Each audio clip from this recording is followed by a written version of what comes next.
안녕하세요. 40대 초반 여성이에요. 한 치 앞도 알 수 없는 인생. 저 역시도 참 많은 일이 있었던지라 용기 내서 사연을 써보려고 해요.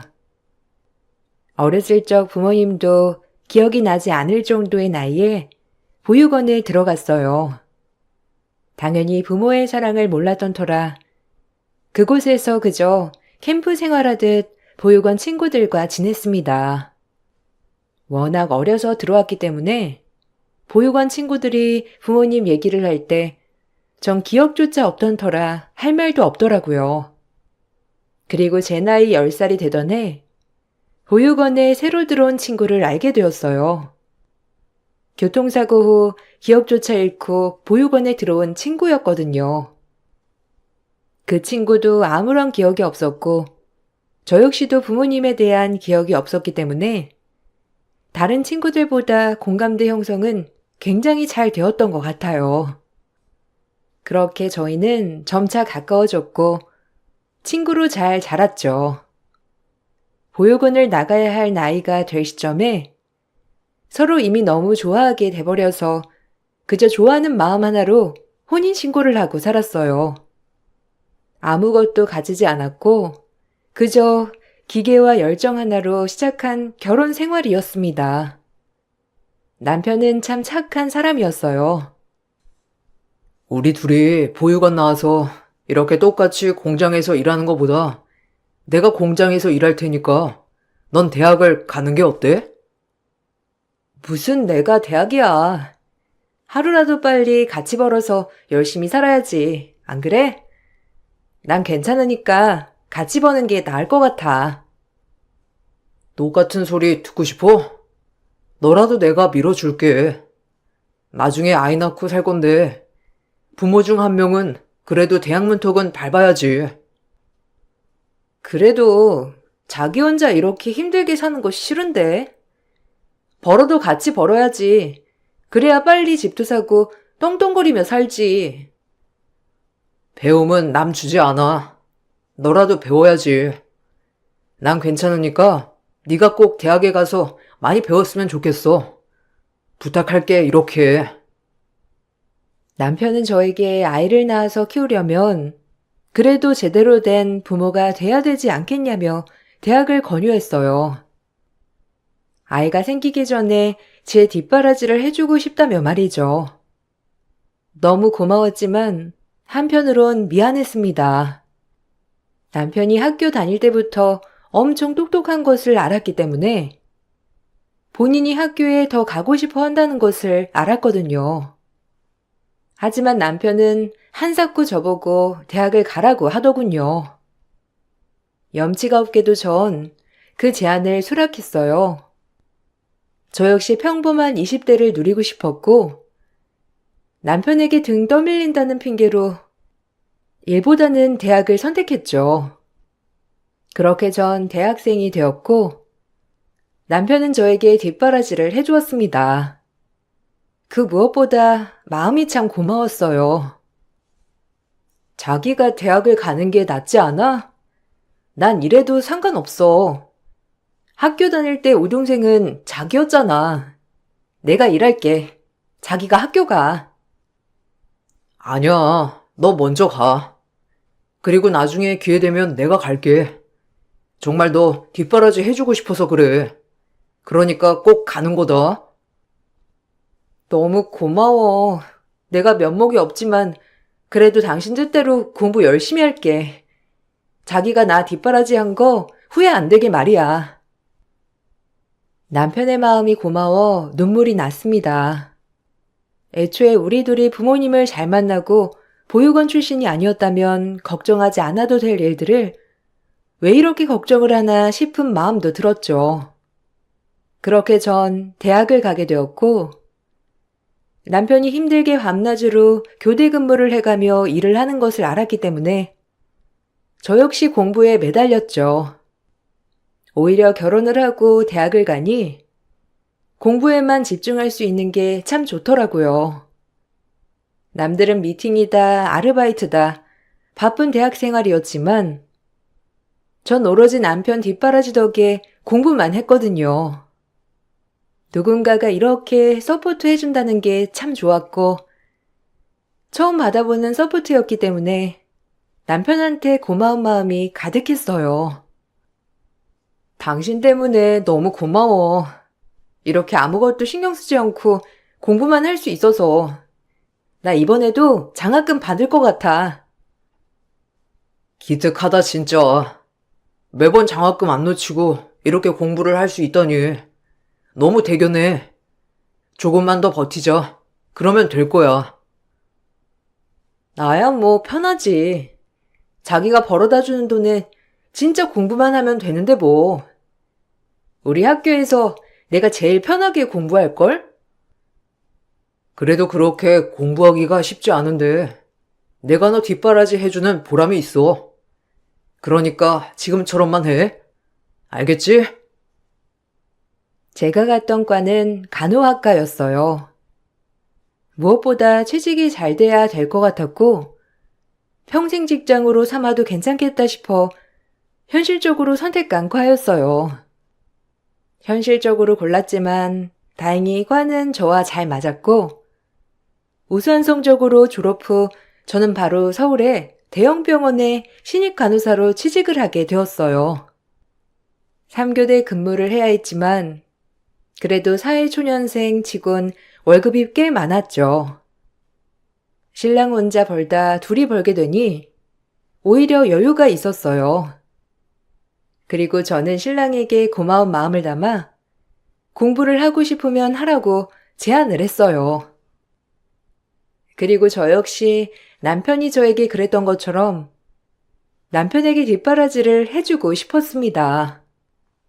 온전히 누군가가 이렇게 아무 조건 없이 서포트 해주는 것을 남편도 느끼게 해주고 싶었거든요.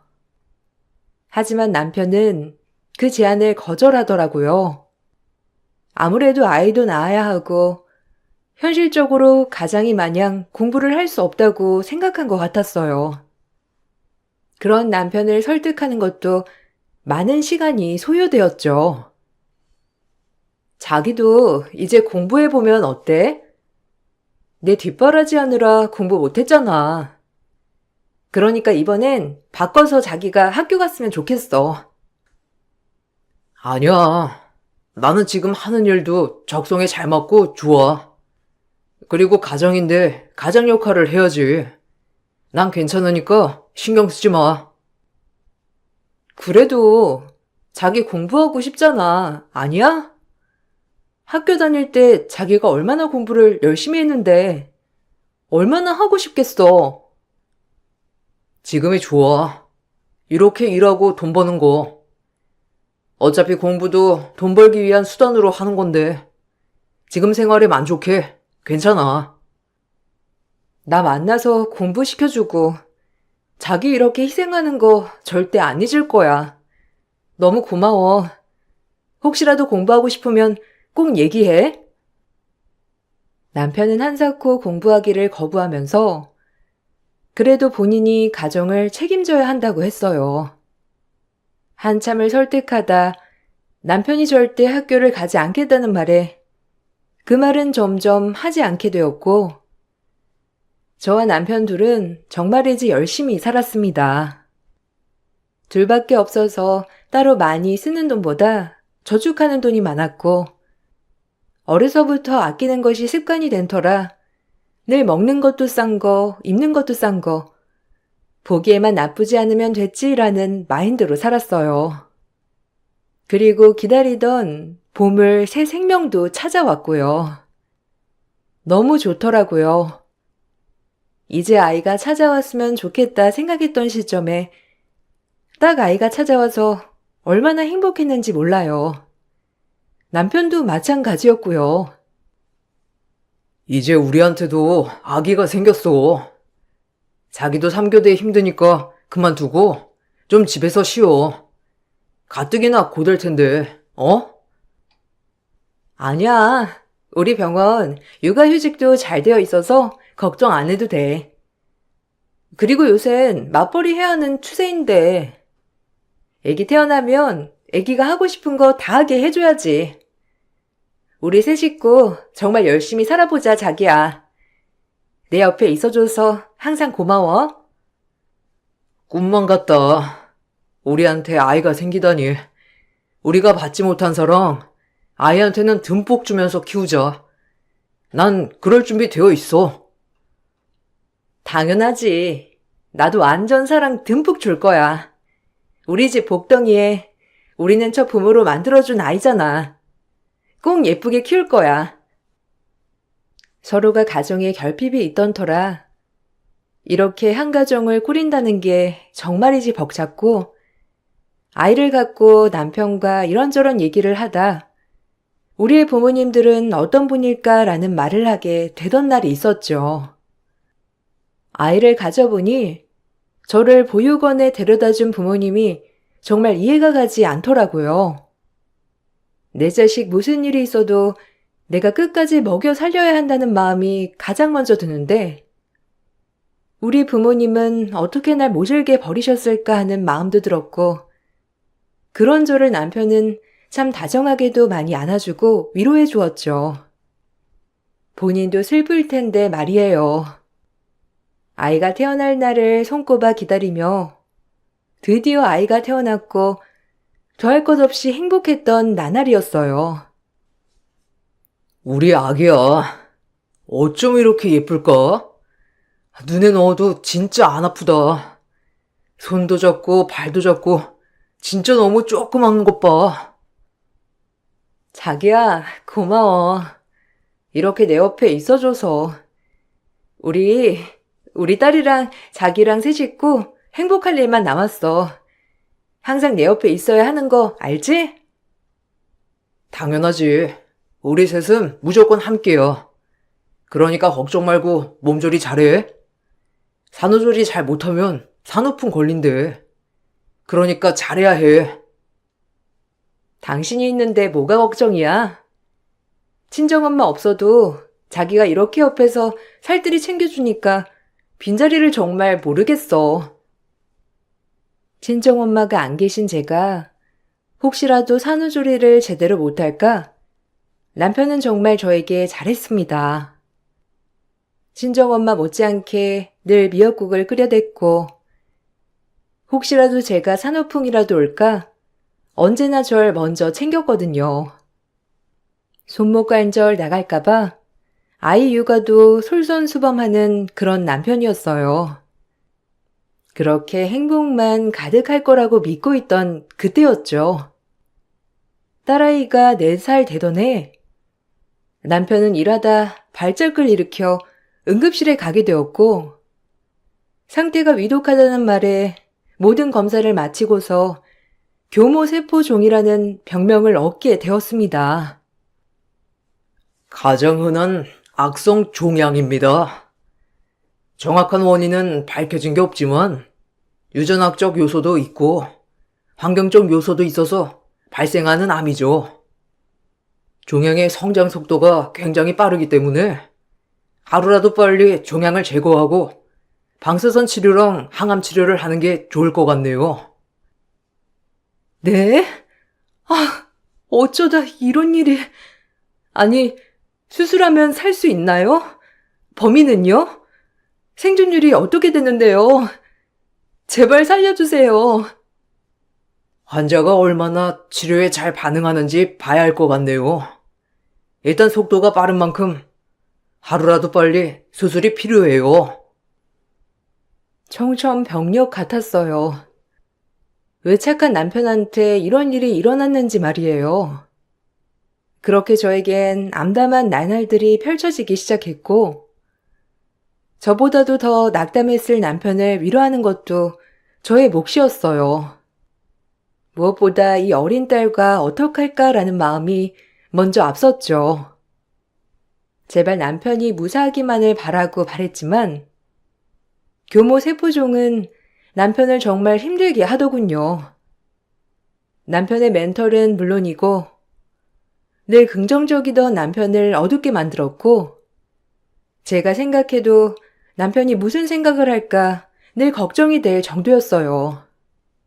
한평생 착하고 남한테 피해를 끼치지 않고 살아온 사람인데 이렇게 착한 사람이 이런 병에 걸려도 되나?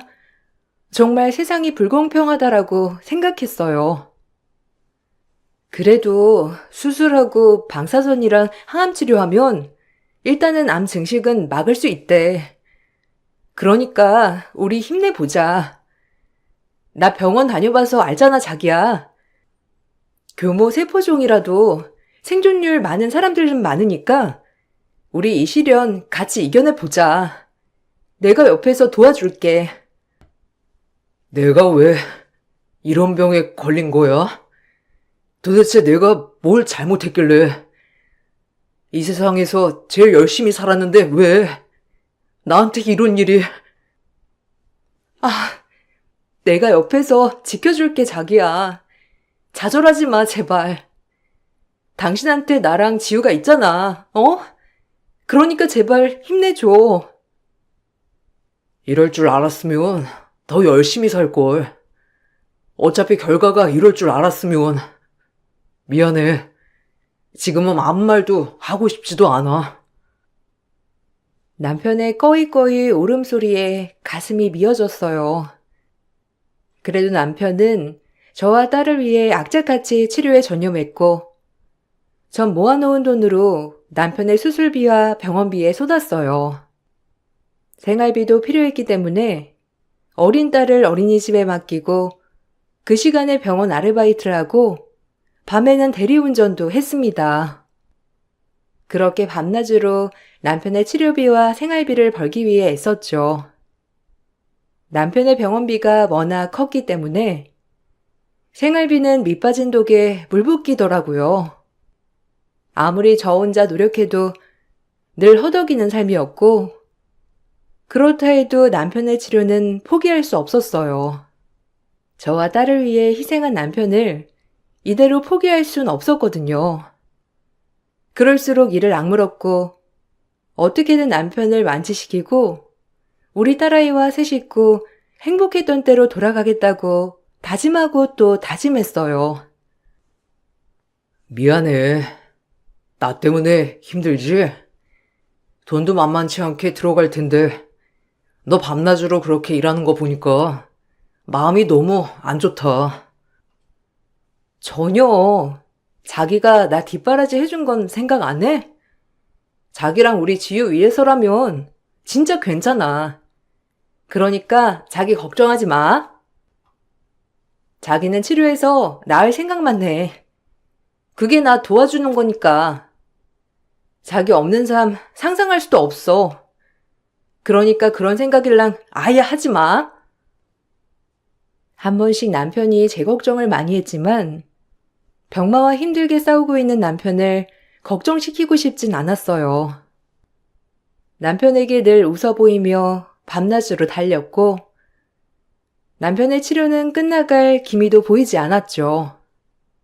늘 딸아이에게도 미안했는데, 돈 번다고 어린이집에 혼자서 방치해두고, 어린이집이 끝나면 집에 혼자 두고, 또다시 전 아르바이트를 나가야 했거든요.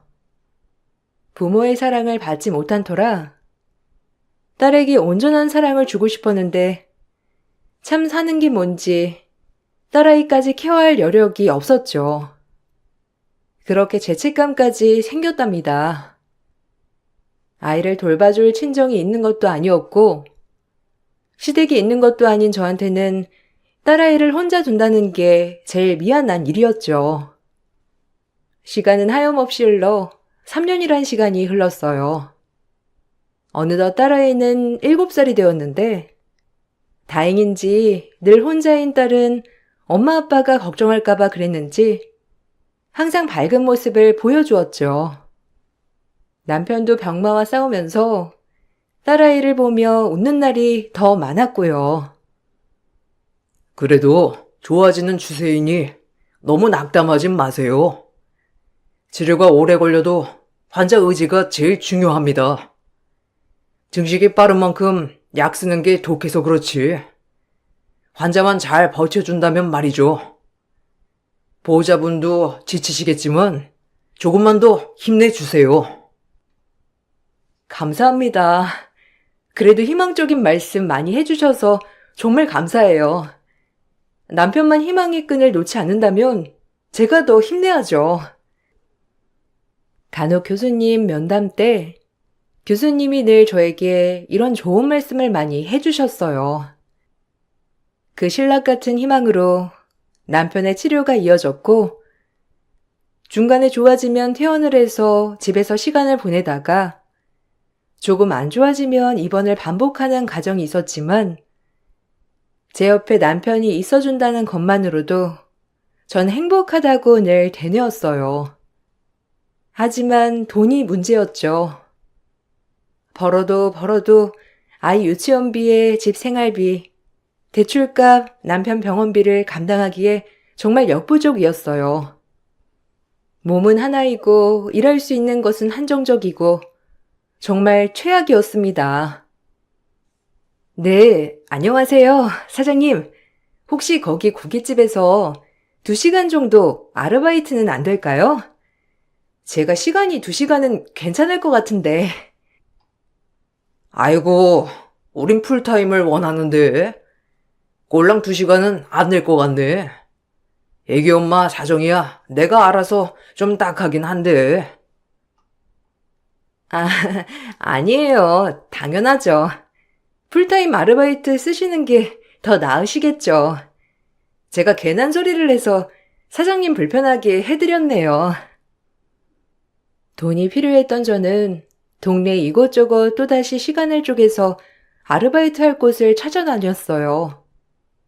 하지만 여의치 않았죠.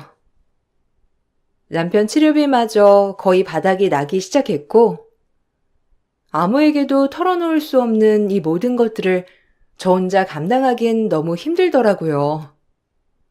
그러던 중 조금 상태가 호전되어 집에 와 있던 남편이 다시 발작을 일으켜 병원으로 향하던 일이 있었어요.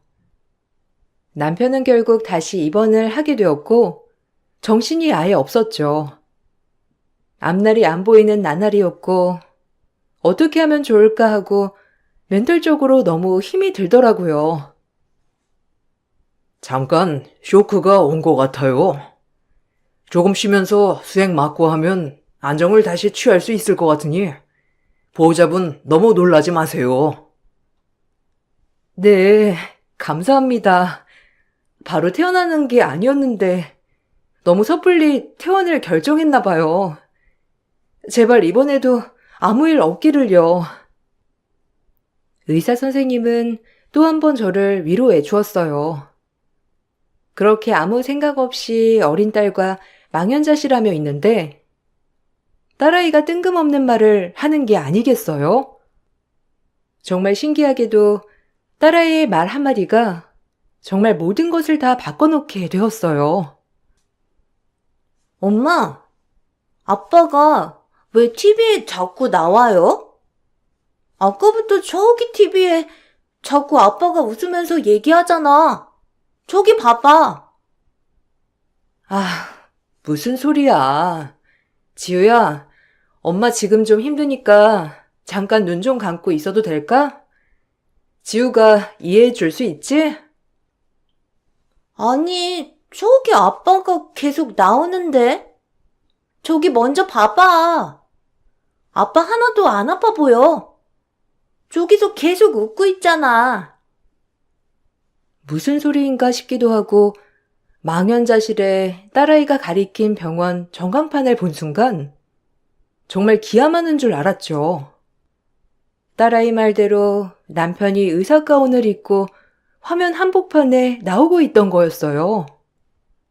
병원에서 환자를 치료하는 모습, 메디컬 TV에서 인터뷰하는 모습, 너무 놀랄 수밖에 없었죠.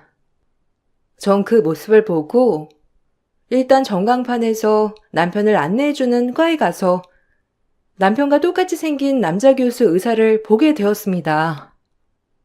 남편과 똑같은 얼굴을 하고 환자를 대하고 있는 모습을 보고 경악을 할 수밖에 없었죠. 그냥 제 남편이었어요. 지금은 살도 많이 빠지고 아파서 몰골이 많이 상했지만 건강할 때 남편 모습과 똑같았거든요.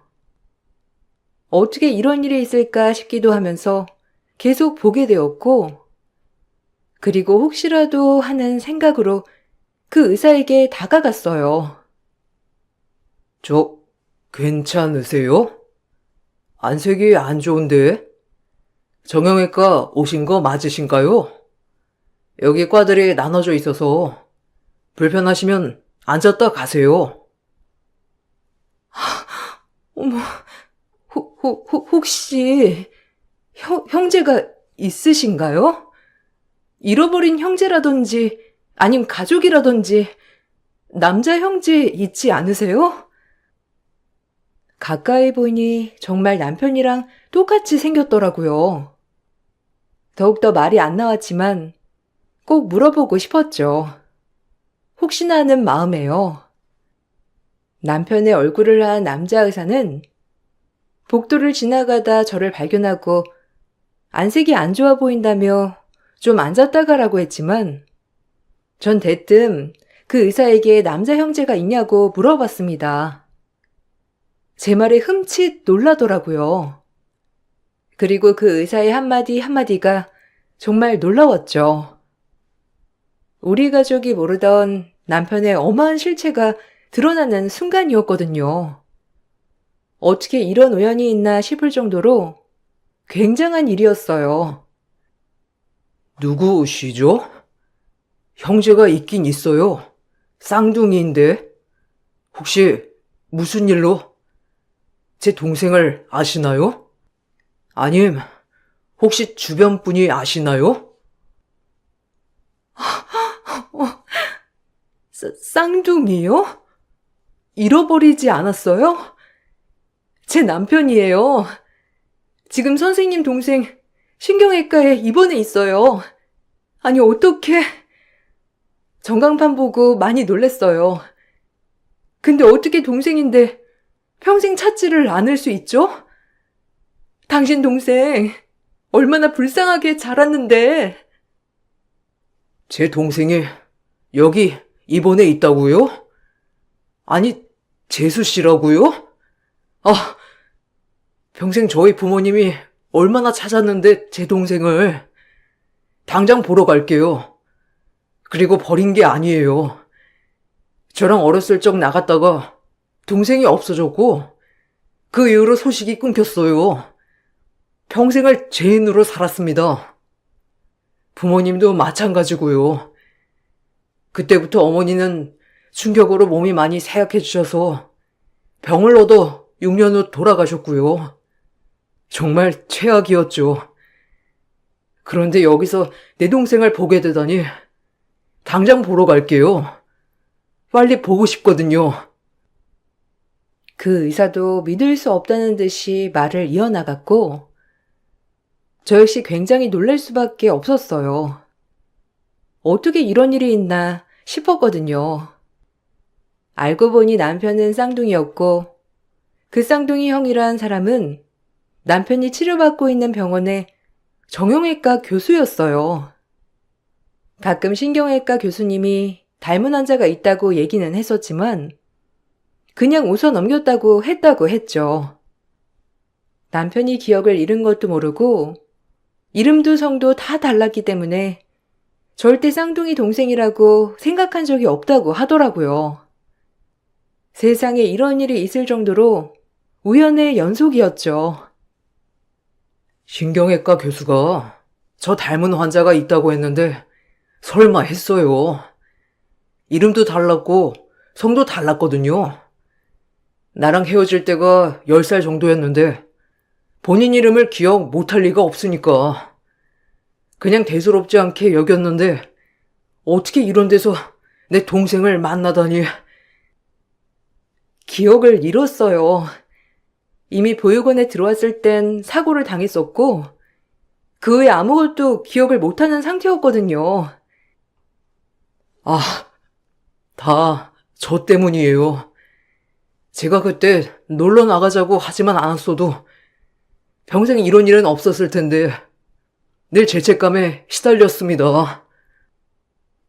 어려서 잃어버린 후 한참을 찾았지만 결국 못 찾았다고 했고 어머님은 그 이후로 계속 시름시름 앓다가 남편이 중학생 때 돌아가셨다고 했습니다.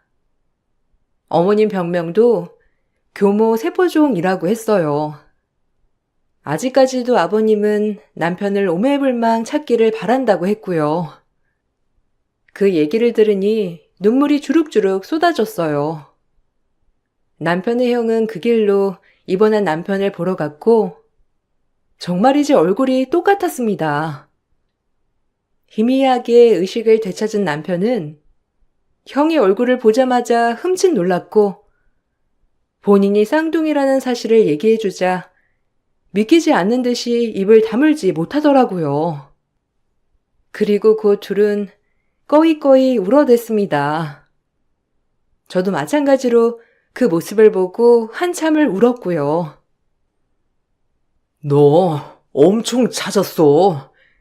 미안하다.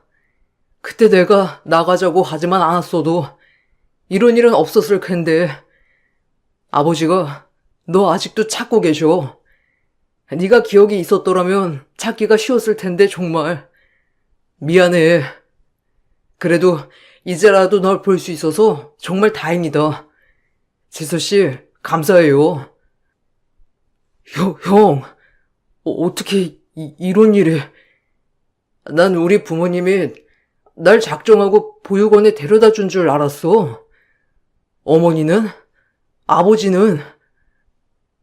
어머닌 돌아가셨어. 병명은 너와 같아. 그래도 그때랑 지금이랑 의학기술이 다르니까 넌 괜찮을 거야. 아버지한테 얼른 소식 전할게. 아마 아버지가 엄청 좋아하실 거야. 고맙다. 이렇게라도 볼 수 있게 해줘서. 그리고 너무 미안해. 남편과 아주버님은 껴안고 엉엉 우셨고 곧이어 남편이 입원한 병원으로 아버님이 찾아왔어요. 처음 보는 시아버님이었죠. 시아버님도 남편을 보자마자 땅이 꺼지라 우시더라고요. 그저 미안하다고 하면서 말이에요. 그리고 저와 제 딸도 꼭 안아주셨어요. 아유, 고맙다 정말. 이렇게 옆에 있어줘서 너무 고마워. 내가 무슨 말을 해야 할지 모르겠어. 애미의 못난 병이 왜 우리 불쌍한 아들한테. 내가 무슨 일이 있어도 우리 아들 낳게 할 거니까 걱정하지 마. 그리고 이제 너네 고생도 끝났어. 그러니까 우리 이겨내보자. 감사합니다, 아버님.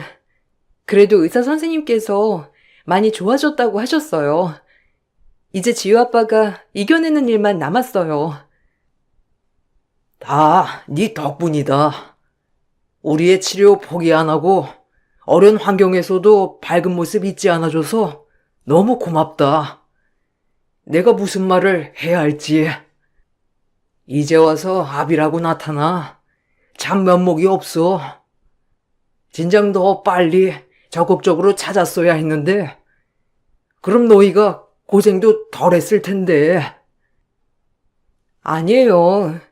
그래도 지금이라도 이렇게 가족을 되찾았으니 된 거죠. 오히려 이런 희망으로 남편이 잘 이겨낼 수도 있을 것 같아요. 남편의 아버지는 꽤 큰 자산가였어요. 부동산을 몇 채나 가지고 계신 분이었죠.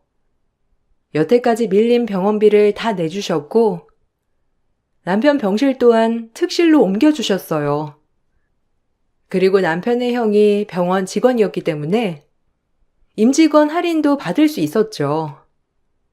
갑작스럽게 일어난 일에 어안이 벙벙했고 저 역시도 생활비를 벌기보다는 남편의 병간호에 더욱더 치중할 수 있었습니다. 그리고 그 후에 더 기적 같은 일이 생겼어요. 남편은 오랜 치료 끝으로 이젠 추적 관찰만 하자는 의사 선생님 말을 들을 수 있었죠. 아무래도 남편에게 좋은 일이 일어나니 심리적으로도 많이 안정된 남편에게 나타난 결과가 아닐까 싶기도 했어요. 환자분도 보호자분도 너무 잘 버텨주셨어요. 몇 년을 이렇게 힘들게. 이제 추적 관찰하면서 지켜보죠. 우리 정형외과 교수 형제였다니. 정말 닮았더라고요. 참 이런 우연이. 어쨌든 가족도 찾고 정말 좋은 일만 일어나네요. 감사합니다, 정말. 고생 많으셨어요. 여보, 이제 몸 관리 잘하면서 좋은 생각만 하자. 알겠지? 너무 고마워. 선생님도 그리고 여보도 너무 고생 많았어요. 이렇게 치료해 주셔서 너무 감사합니다. 정말 너무 감사드려요. 긴 치료 끝에 남편은 웃음을 되찾았고, 퇴원을 할 땐 저희 세 식구가 아닌 남편의 시댁 식구들까지 같이 웃으며 퇴원했어요. 처음 입원했을 당시 정말 하늘이 무너지는 것 같았지만, 저희에게 이런 일이 일어났다는 것이 믿기지 않을 정도로 행복했어요. 이제 우리가 너희 가족이니 힘든 것도 기쁜 것도 다 나누고 살자. 그리고 우리 둘째, 내가 어떻게 해서든지 살릴 거니까 며느라기 걱정 마라. 이제 너 혼자 감당하지 않아도 돼. 알겠지? 우리가 너희 가족이고 또 너희를 언제나 제일 응원하는 사람들이니까. 아버님, 감사합니다. 이렇게까지 도움을 주시다니 정말 감사드려요. 저도 이 사람 옆에서 언제나 힘이 될게요. 아버지, 절 버리지 않았다는 것만으로도 얼마나 힘이 되는데요. 이렇게까지 해주셔서 감사합니다. 그동안 못했던 효도 이제 할 수 있게 돼서 기뻐요. 그러니까 제 걱정 마시고 아버지도 건강하게 오래오래 살아주세요. 그래야 아들 노릇하죠. 시아버님은 저희에게 정말 많은 금전적 도움을 주셨고, 아주버님도 마찬가지로 늘 진료가 끝이 나면 남편을 찾아가서 이런저런 고민 얘기를 들어주며 형 노릇을 톡톡히 해주었죠.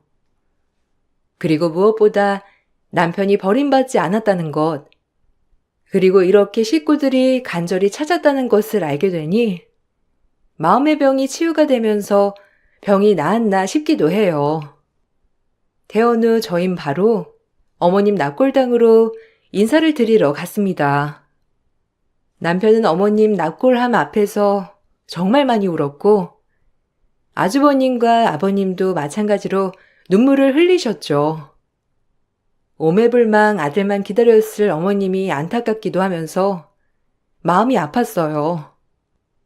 마지막까지 얼마나 그리우셨을까 하는 마음에 막상 납골당 앞에 가니 눈물이 많이 나더라고요. 남편도 그런 생각이 들었는지 계속 울기만 했고, 그 모습을 보는 저도 마음이 아팠죠. 여보, 당신이 그렇게 찾던 혜성이 왔어. 우리 혜성이 이렇게 건강한 모습으로 인사하러 와서 얼마나 다행인지 몰라. 당신이 혜성이를 보고 갔다면 좋았을 텐데. 이제 우리가 혜성이네 새 식구 잘 지켜줄게. 여긴 당신 며느리, 그리고 우리 손녀야. 어머니, 늦어서 죄송합니다. 이제 형이랑 아버지한테 잘할게요. 그리고 아무도 없을 때 제 옆을 지켜준 제 아내, 그리고 우리 딸이에요. 이렇게 어머니 앞에 설 수 있게 되어 마음이 벅차오르네요. 늦게 찾아뵌 만큼 더 자주 올게요. 어머님, 처음으로 인사드려요. 어머님 며느리예요. 이렇게 좋은 남자 제 옆에 있게 해주셔서 감사합니다, 어머니. 지우야, 인사해야지, 할머니야. 지우 이제 할아버지도 계시고 큰아빠도 생겼다고 엄마가 말해줬지? 자, 어서 인사해. 할머니, 저 지우예요. 아빠, 아프지 않게 해주시고, 엄마가 힘들게 돈 안 벌었으면 좋겠어요. 부탁드릴게요. 딸아이의 말에 온 식구 눈물이 붉어졌죠. 아이여도 알 건 다 아는 것 같아 참 미안했어요. 하지만 그 미안함을 덜어주겠노라 다짐했고요. 남편도 좋은 사람이었던 게 분명한 게 이번에 시댁 식구들을 만나고서야 알게 되었어요. 역시나 좋은 사람 곁엔 좋은 사람만이 나오는 법이니까요. 그리고 지금은 시간이 많이 지났습니다. 아무도 없던 새 식구인 저희가 그래도 가족도 생기고 지금은 금전적으로 도움도 많이 받아서 여유 있게 살고 있어요. 남편도 계속적으로 긍정적으로 생각하다 보니 추적 관찰하면서도 계속 좋은 추세이고요. 가끔 아무것도 없는 무일푼 새 식구만 살다가 지금 이렇게 옹기종기 모여서 왁자지껄하게 살고 있으니 기분이 참 좋아요. 형제들끼리도 애틋하게 만나서 그런지 사이가 정말 좋고요. 그리고 아주버님이 말씀하시길 항상 그늘져 있던 아버님도 요즘엔 늘 웃고 지내신다고 하니 정말 뿌듯해요. 제일 행복한 건 이제 돈 때문에 딸아이를 홀로 방치하지 않고 제가 오롯이 돌볼 수 있어서 이 부분이 제일 행복하기도 합니다. 이것이 다 아버님이 도와주신 거고요. 이 글을 쓰다 보니 시댁에게 참 감사하다는 생각이 들면서 다시 한번 잘해야겠다고 생각이 들어요. 한 치 앞도 알 수 없는 인생. 정말이지 앞으로 어떤 일이 일어날까 늘 궁금하지만 지금처럼 이 행복이 유지되기를 바랄 뿐입니다. 더불어 남편 또한 지금처럼 건강하게 무사히 제 옆에서 완전히 완치를 하는 것이 제 목표예요. 여러분, 제 글 읽어주셔서 감사드리고 늘 좋은 일만 있으시길 바라겠습니다. 좋은 하루 보내세요. 감사합니다. 안녕하세요. 저는 오늘 사사건건 온갖 참견을 다 하던 시어머니가 결국 나락으로 떨어지게 됐던 하나의 사건을 여러분들께 알려드리고자 사연을 신청하게 된 40대 여자입니다. 남편과 10년의 결혼 생활을 하는 동안 제가 제일 힘들었던 점은 시모의 참견이었어요. 전혀 신경 쓰지 않아도 되고 저 혼자 알아서 해결할 수 있는 일인데도 한 공간에 시모가 자리에 있다면 무조건 한마디는 들어야 상황이 정리가 되었습니다. 이런 일들이 10년간 반복이 되다 보니 정신적으로 너무 힘들었어요. 겪어보지 못한 분들은 사건의 당사자가 아니기 때문에 이 문제가 얼마나 심각한지 피부로 와닿지 않을 테지만 제가 지금부터 써내려가게 될 이야기를 들어보신다면 왜 사연을 신청하게 됐는지 충분히 이해하실 겁니다. 남편과 결혼 이후 가끔 시댁을 가게 되면 남편과 여러 가지로 진지하게 대화를 할 때가 있었는데 그럴 때마다 시모가 대화에 끼어들었던 적이 몇 번 있었어요. 그때 당시에는 시모에 대해 모르는 게 많았기 때문에 저희 부부가 잘 되길 바라는 마음에 작은 관심이라고 생각했었습니다. 그런데 날이 가면 갈수록 시모의 참견은 도가 지나칠 정도로 너무 과하게 다가왔어요. 나중에 알고 보니 시모는 그냥 일상적인 대화에도 무조건 끼어드는 게 문제였고 그런 일들이 반복이 되다 보니 상당히 불편하게 다가오게 되었습니다. 나중에는 시모가 옆에 있으면 대화 자체를 하지 않게 되더라고요. 그 이유는 시모가 꼭 끼어들면 일이 터졌거든요. 아주 작은 문제도 시모가 개입을 하게 되면 일이 엄청나게 커져서 수습 자체가 불가능할 정도로 상황이 악화되었고 이런 일들이 반복되다 보니 시댁에 가면 입을 열고 싶지가 않았습니다. 이런 문제로 계속해서 시모를 피하게 되었고 가끔 언성을 높이며 싸우게 되는 날도 있었지만 최대한 좋게 풀어가려 노력했었고 이런 문제점들을 해결하기 위해서 정말 많은 대화를 했었는데 시모가 가진 성격은 절대 고칠 수 없는 하나의 버릇이었습니다. 결국 그냥 포기하고 신경 자체를 아예 안 쓰고 살았어요. 무시하는 게 정신건강상 제일 좋은 방법이라는 걸 터득하게 되었죠. 시모 본인도 자기를 무시한다는 걸 알게 된 이후부터 저와 담을 쌓고 대화 자체를 하지 않았어요. 그래서 시댁에 가게 되면 침묵만 흘렀었고 안 좋은 분위기가 지속적으로 이어졌는데 시동생이 결혼을 하면서 동서가 들어오게 되자 또다시 시모의 안 좋은 성격이 재발하기 시작했어요. 동서가 한 식구로 들어온 이후 공식적으로 모임을 가진 적이 있었는데 분위기 좋게 식사를 하고 거실에서 후식을 먹으면서 즐거운 대화를 이어나가던 도중 신혼집 관련해서 저에게 고민거리를 털어놨습니다. 신혼부부 특별 공급으로 청약을 넣기 위해 궁금한 점들에 대해 물어보았었죠.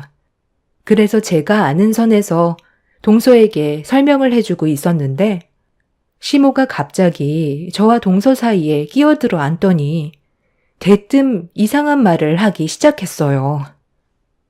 예. 신혼부부 특별 공급으로 청약 넣어서 들어가는 것도 좋지만 최근에 나온 분양 아파트들이 입지도 별로 안 좋고 1군 브랜드 아파트도 아니라서 선호도가 많이 떨어지는데 무리해서 청약 넣지 말고 좀 더 기다렸다가 괜찮은 아파트 나왔을 때 신청하는 게 좋지 않겠니? 지금 살고 있는 신혼집이 전세고 너희들 회사와도 많이 떨어져 있어서 불편하다고 그러던데 그럼 네가 좀 도와주면 어떻겠니? 저번에 내 아들과 둘이서 몰래 진지하게 대화하던 걸 잠깐 엿들었었는데 사돈어른께서 타운하우스를 너한테 증여해 주기로 했다던데 지금 살고 있는 집도 있는데 굳이 2개 가지고 있을 필요가 있니? 그거 애들 주면 딱 좋을 것 같은데 위치도 괜찮고 청약은 나중에 정말 좋은 아파트 나왔을 때 사용하면 되잖니. 임신도 했는데 출산 전에 자리 잡고 살게 해줘야지. 그건 또 언제 들으셨어요? 그리고 그거 아직 확실한 것도 아니고 저희 부모님이 저한테 증여해 주시겠다는 건데 그걸 동서 임신했다고 주는 건 말이 안 되죠. 왜 말이 안 돼? 가족끼리 그 정도도 못 해줘? 사돈어른이 증여해 주겠다던 타운하우스 시세 대충 알아보니까 9억 정도 하더구만. 너희 집안은 그 정도는 껌값이잖아. 얘가 이렇다니까. 가족보다 돈을 더 중요하게 생각해서 문제야. 작은 애들이 고생해서 사는 것보다 좋은 위치에 자리 잡아 안정적으로 살면 얼마나 보기 좋아? 어머님, 아니, 괜찮아요. 그렇게까지 할 필요는 없을 것 같아요. 9억이나 하는 타운하우스를 그냥 달라는 게 상식에서 벗어난 생각이잖아요. 어머님, 저희가 알아서 할게요. 다 너희들 생각해서 그러는 거야. 있는 놈들이 터하다더니 가족끼리 집 하나 가지고 서로 얼굴 붉혀야 되겠니? 너한테 언제 증여해 준다디? 내가 한 말에 대해 진지하게 생각해 보거라. 있는 집안이면 베풀 줄도 알고 살아야지. 너는 항상 내가 하는 말에 왜 이렇게 부정적으로 반응을 하는 거니? 좋게 얘기해 줄 수도 있잖아. 저희 지금 청약 관련해서 대화 중이었는데 어머님이 갑자기 끼어들었잖아요. 방금 설명드렸잖아요. 부모님께서 아직 증여해 주신 것도 아니고 제 소유가 돼도 지금 살고 있는 아파트 처분하고 그 돈을 드릴 건데 잘 알지도 못하면서 무작정 일방적인 생각을 얘기하시면 제가 어떻게 반응을 해드려야 되는 거예요? 저희 대화 중이었으니까 자리 좀 비켜주세요. 좀 전까지만 해도 분위기 좋았는데 어머님이 대화에 끼어들어서 어떤 상황을 만들었는지 한번 보세요. 나는 말도 못해? 평생 입 다물고 살라는 거니? 내 생각을 얘기할 수도 있는 거잖아. 항상 보면 돈 많은 것들이 더하다니까.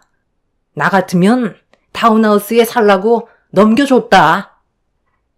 동서와 저는 청약 관련해서 대화 중이었는데 시모가 갑자기 끼어들더니 이상한 말들을 늘어놓아서 분위기는 또다시 순식간에 안 좋아졌고 점점 더 언성이 높아지자 동서가 집 얘기를 괜히 꺼낸 것 같다면서 저에게 죄송하다며 급하게 자리를 피했어요. 시모는 항상 자기 중심적으로 생각 없이 행동하는 게 문제였고 이런 생활이 질려버린 저는 그날 이후 시댁에 모이는 일이 있어도 일부러 가지 않았어요. 정신적으로 더 이상 시달리고 싶지 않아 아예 피하는 게 최선의 방법이라고 생각했었습니다. 그런데 어느 날 전혀 예상하지 못했던 상황이 펼쳐졌고 남편과 저는 시모의 돌발 행동에 당황해서 뭐 하는 짓이냐고 화를 냈어요. 너희들이 하도 바쁜 것 같아서 직접 얼굴 보러 왔는데 고맙게 생각해야 되는 거 아니니? 너희들 요즘 내 전화도 안 받고 피하고 있었잖아. 다들 들어가라. 당신도 우물쭈물 거리지 말고 빨리 좀 들어가봐. 우리가 왜 눈치를 보면서 살아야 되는데? 때마침 저녁들 먹고 있었니? 일부러 밥 안 먹고 왔는데 아주 잘 됐네. 이왕 먹기 시작한 거 같이 좀 먹게 다시 차려서 내와라. 냉장고에 맥주 좀 있으면 꺼내보고. 북적거리니까 이제야 좀 살맛 나네. 형님, 죄송해요. 미리 연락드리려 했었는데 어머님이 핸드폰 좀 잠깐 달라고 하셔서 드렸었는데 형님 집에 올 때까지 연락하지 못하게 돌려주지 않았어요. 어머님이 형님 놀래켜줘야 한다고 가족들 핸드폰 전부 다 뺏었거든요. 저희도 왜 이렇게까지 하시는지 모르겠는데 형님한테 불만이 좀 있는 것 같더라고요. 배고파 죽겠는데 언제까지 수다 떨고 있을 거니? 일단 밥부터 내오라니까. 요즘 세상 정말 많이 변했다. 늙은 시부모가 며느리 집에 와서까지 눈치 봐야 되겠니? 연락 한 번 주시는 게 어려운 일도 아닌데 무작정 찾아오시면 어떡해요? 어머니 때문에 제가 이 사람 눈치를 봐야 되겠어요? 제발 생각 좀 하고 행동하세요. 너희들이 오지 않으니까 내가 직접 움직인 건데 뭐가 잘못됐다는 거야? 배고파 죽겠다. 밥상 좀 빨리 차려내와라. 밥을 먹어야 가든지 할 거 아니야? 무조건 본인이 하고 싶은 대로 움직이던 시모는 이번에도 막무가내로 행동했어요. 동선혜와 시부는 저와 남편의 눈치를 보고 있었지만 시모는 되려 저에게 큰 소리치며 밥상을 내오라고 목소리를 높였습니다. 마음 같아선 당장 집 밖으로 내치고 싶었지만 최대한 감정 억누르면서 참고 있었고 동선혜와 시부가 저녁 식사를 하지 않았다는 말에 어쩔 수 없이 저녁상을 다시 차리게 되었습니다. 동서는 임신한 몸인데도 제 눈치가 보였는지 하나라도 도와주려고 움직였어요. 그렇게 음식 준비가 끝이 나고 둘러앉아 다시 식사를 하는데 저는 이미 시모 때문에 입맛이 뚝 떨어져 음식에 손이 가지 않았습니다. 남편도 저와 마찬가지였고 동선혜와 시부는 저희 부부의 눈치를 보면서 식사를 이어나갔습니다. 반대로 시모는 개걸스럽게 정신없이 음식을 먹더니 한 그릇으론 모자라는지 더 달라고 하길래 고봉밥으로 퍼서 드렸습니다. 시모는 저를 보며 이런 식으로 반항하냐면서 한마디 툭 던지시곤 식사를 이어나가시더니 동서와 제가 대화하는데 또 끼어들었어요. 작은 며느리가 곧 출산인데 당연히 네가 옆에서 몸조리하는 거 도와줘야지. 회사의 사정 얘기하고 한동안 옆에 붙어 있어줘라. 어려운 거 아니잖아. 어머님, 그냥 하시던 식사 마저 하세요. 왜 또 끼어드는 건데요? 동서가 출산하면 동선의 가족이 와서 신경 써준다는데 왜 제가 회사까지 빠지면서 도와줘야 되는 건데요? 지금 동서가 저에게 조언을 구하고 있잖아요. 출산 후에 여러 가지로 궁금한 것들 물어보는 건데 꼭 참견해야 마음이 풀리세요? 그러는 어머님이 옆에서 몸조리 도와주면 되겠네요. 집에서 하는 일도 없으신데 그 정도는 해주실 수 있잖아요. 어머님은 그런 거 귀찮아하셔서 제가 아이 낳았을 때는 일절 도와주지 않으셨는데 동서는 엄청 아끼시니 그 정도는 해주실 수 있잖아요. 식사 다 하셨으면 그만 들어가세요. 저희도 다음날 일찍 출근해야 돼서요. 그나저나 타운하우스는 어떻게 됐니? 아직까지 해결 안 된 거야? 내 말대로 작은 애 출산 선물로 주면 딱일 것 같은데 가진 게 있으면 나눠줄 줄도 알아야 되는 거야. 또 그 얘기세요? 이제 좀 그만하면 안 될까요? 제가 알아서 할 문제이고 저희 부모님이 저에게 증여해 주신 걸 동서 출산 선물로 준다는 건 말이 안 되잖아요. 형님, 그만 열내세요. 어머님도 이제 그만하세요. 왜 이런 문제로 계속 얼굴을 붉혀야 되는지 모르겠어요. 제가 중간에서 얼마나 난처한지 아세요? 난처할 게 뭐가 있어? 타당하게 요구하는 건데 큰 며느리가 욕심이 좀 많아. 가진 것도 많으면서 베풀 줄을 모른다니까.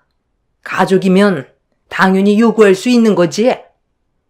그럼 어머님이 살고 계신 그 집 처분해서 타운하우스 하나 장만해주면 되겠네요. 가족이니까 저도 이 정도는 말할 수 있잖아요. 지금 살고 있는 집 처분하면 동선애한테 좋은 집 하나 장만해줄 수 있을 것 같은데 차라리 그렇게 해주세요. 저는 어머님의 요구를 들어줄 생각도 없고 더는 듣고 싶지도 않아요. 시모는 제 말이 끝나는 순간 밥그릇을 저에게 망설임도 없이 집어 던졌어요. 집안의 공기는 차가워졌고 시모의 행동에 화가 난 저도 좋은 말이 나가지 않았습니다. 시부와 동서내외는 그만 돌아가는 게 좋을 것 같다고 자리에서 일어났지만 시모는 그 자리에 앉아 꿈쩍도 하지 않았어요. 도대체 왜 이렇게까지 하는지 물어보니 시모는 그동안 자기를 너무 무시해서 화가 난 거라고 얼굴을 붉혔어요.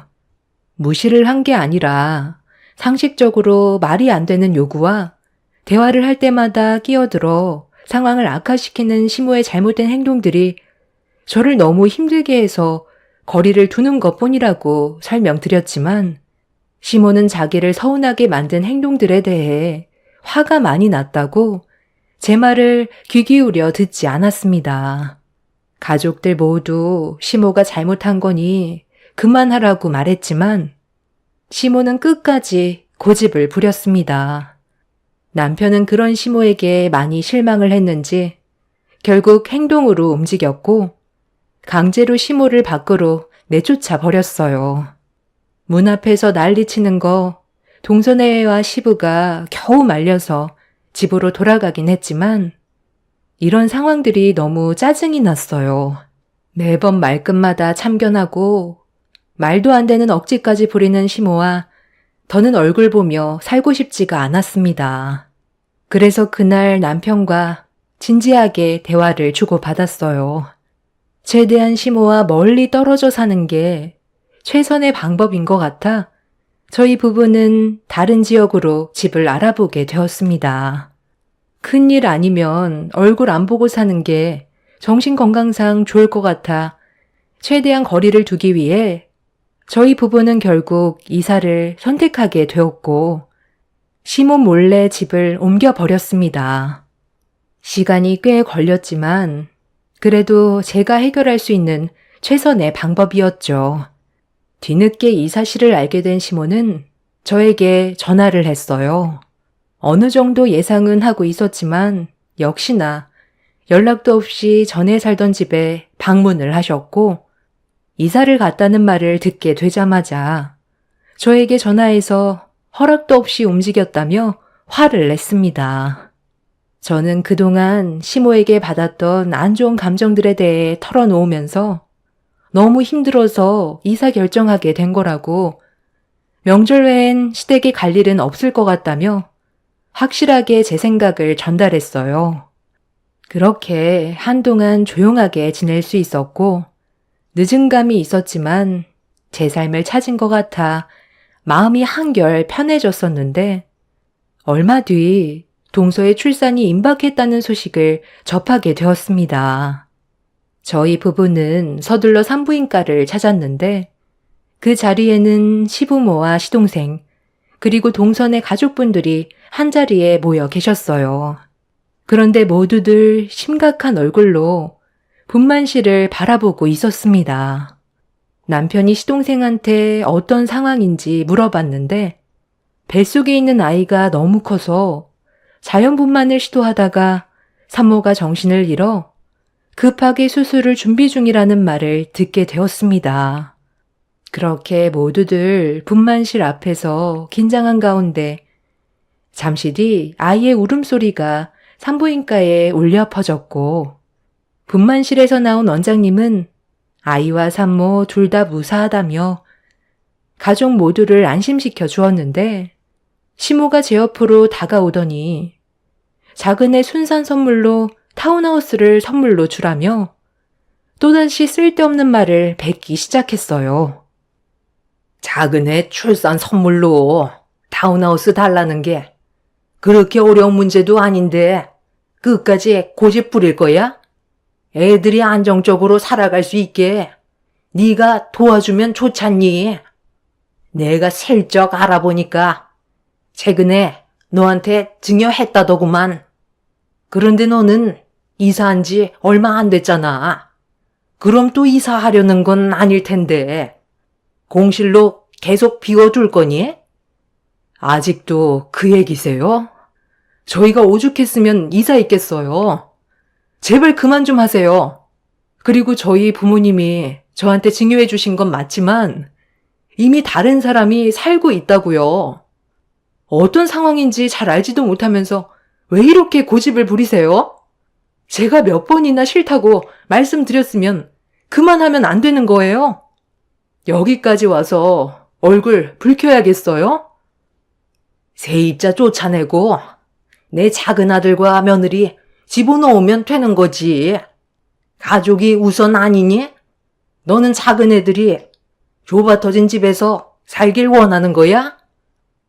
이번에 서방님 청약 넣은 거 당첨됐잖아요. 아이까지 가족 셋이서 충분히 살 수 있는 넓은 집으로 이사를 갔는데 그 집을 포기하는 게 더 미련한 거죠.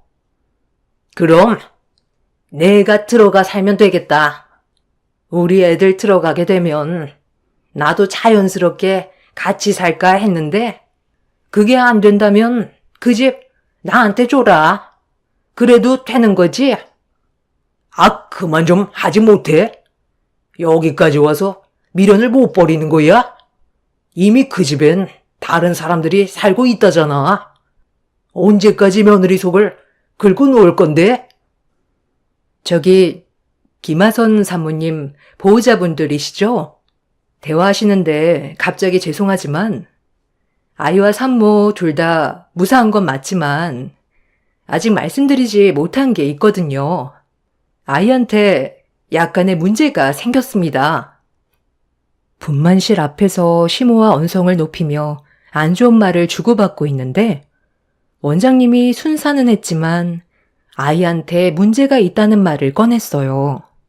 동선의 가족분들이 아직 밖으로 나오지 않고 있는 아이한테 어떤 문제가 생겼냐고 물어보니 다리 길이가 다르다는 충격적인 말을 듣게 되었습니다. 태아로 있을 땐 아이가 웅크리고 있다 보니 장애가 있는 줄 몰랐었는데 세상 밖으로 나오자마자 다리 길이가 다르다는 걸 알게 된 원장님은 많이 놀랐다며 일단 좀 더 상황을 지켜봐야 할 것 같지만 정상적인 생활은 힘들 것 같다는 말을 했습니다. 순산했다는 말에 기쁨도 잠시 모두들 충격적인 말을 듣고 절망에 빠져 있는데 시모가 또다시 분위기 파악 못하고 대화에 끼어들었어요. 가만히 있으면 아무 일도 없는데 시모의 그 입방정 때문에 온 가족의 화가 머리끝까지 올라오게 되었습니다. 에휴, 작은 애가 내 아들과 결혼하겠다고 인사 왔을 때부터 건강 상태가 별로 안 좋아 보이더니 왠지 불안하다 했다. 평생 장애를 가진 아이를 데리고 살아야 하는데 내 아들 인생 망쳐놓은 거에 대해 보상해 주던지 아니면 여기서 그만 갈라서라. 애 다리가 짝짝이라는데 그 모습을 보고 살 수 있겠니? 엄마가 다른 좋은 여자 소개해 줄 테니까 다시 새롭게 시작하는 게 좋지 않겠어? 당장 힘들어도 눈 한번 딱 감으면 남은 인생 편하게 살 수 있다. 힘든 길 선택하지 말고 다시 시작하자. 사돈 따님 뱃속에서 나온 아이니까 사돈이 책임지고 키우면 되겠네요. 한 사람은 그래도 살아야 되지 않겠어요? 어차피 작은 며느리가 아이를 키우겠다고 할 텐데 굳이 우리 아들까지 고생할 필요는 없잖아요. 양육비도 지원해 줄 수 없다는 거 알고 계시죠? 애초부터 건강하지 못한 며느리가 들어와서 이 사태가 벌어졌는데 양육비까지 받아가겠다는 건 도둑 심보죠. 말 나온 김에 오늘 이혼 서류 준비해라. 어차피 결혼한 지 얼마 되지도 않았잖아. 아니, 뭐라고요? 이 문제가 제 딸한테만 잘못이 있다고 하기엔 억지스럽죠. 제 딸이 혼자 아이를 가진 것도 아닌데 이혼이라뇨. 지금 말이 너무 심하신데요? 심한 건 사돈이죠. 이런 것도 유전인가 봐요. 사돈 어른 다리가 짝짝이 아니에요. 목발 짚고 있는 거 보면 유전으로 물려받은 것 같은데 저희한테 이런 장애가 있다는 걸 속이고 있었잖아요. 어디서 지금 우리한테 탓을 돌리려 들어? 사기 결혼 당한 것도 억울한데 내 아들한테 잘못이 있는 것처럼 말을 해? 장애가 있는 집안이면 유전적으로 물려받는다는 거 모르고 있나? 당장 이혼시킬 테니까 위자료나 토해낼 생각하세요. 내가 이래서 처음 인사 왔을 때 걱정했던 거다. 작은 애가 평범한 여자들과 다르게 너무 약해 보였는데 이거 봐봐라. 결국 이런 식으로 나타난다니까. 그만 집으로 돌아가자. 더 볼 필요 있겠어? 잠깐만요. 지금 제 발을 보고 장애가 있다고 판단한 거예요? 잘 알지도 못하면서 함부로 얘기하지 마시죠. 제가 한쪽 다리에 문제가 생긴 건 공사 현장에서 사고로 다친 거지 처음부터 장애가 있던 건 아니었습니다.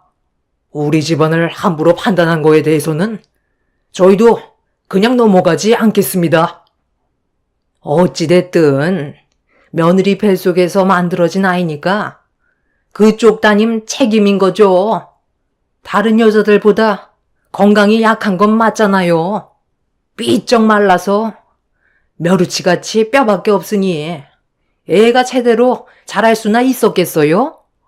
이혼은 무조건 강행할 거니 억울하면 법적으로 대응하시던지요.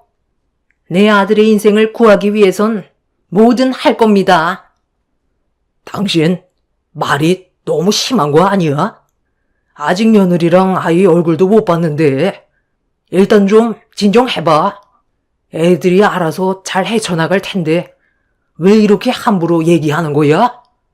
내가 알기론 당신 외할아버님이 짝발 아니었어? 왜 나한테 그랬었잖아. 예전에 발이 짝발로 태어나 평생 장애를 가지고 사셨었는데 같이 다니는 게 창피했었다고. 그래서 할아버님이랑 거리를 두고 말도 안 걸었었다면서. 따지고 보면 당신 집안에 문제가 있어서 아이한테 유전적으로 안 좋은 걸 물려준 걸 수도 있는 거잖아. 우리 할아버지가 짝발인 게 왜 여기에서 나오는데? 우리 아들이 문제없이 태어났잖아. 유전적으로 한치 걸러서 물려받는 건 있을 수 없는 일이라고. 무조건 며느리 탓이야. 시모가 열을 올리면서 아이한테 생긴 장애를 동선의 가족에게 탓을 돌리자 동선의 온 가족이 시모 멱살을 잡아 말 함부로 하지 말라면서 흔들어대기 시작했어요. 제가 알기로도 시모의 외할아버님께서 다리에 장애를 가지고 태어나 힘든 생활을 하셨다는 말을 언뜻 들은 적이 있었습니다. 그렇다고 아이한테까지 영향이 갈 거라곤 전혀 상상하지 못했었는데 이런 일이 생기게 되니 저 또한 충격으로 다가왔었어요. 시모는 동선의 가족들과 몸싸움이 일어나기 시작했고 시모는 막말을 퍼부으면서 상황을 더욱더 악화시키고 있었어요. 저희 가족들이 힘들게 말리고 있는데 시모가 마지막으로 뱉은 충격적인 한마디에 입을 다물지 못했고 저희 가족은 더 이상 시모를 말리지 않았습니다. 동선의 가족은 시모의 마지막 말을 듣자마자 줄따기를 올리기 시작했고 아수라장이 되어버린 병원에 경찰들이 출동해서 겨우 상황을 진정시킬 수 있었어요.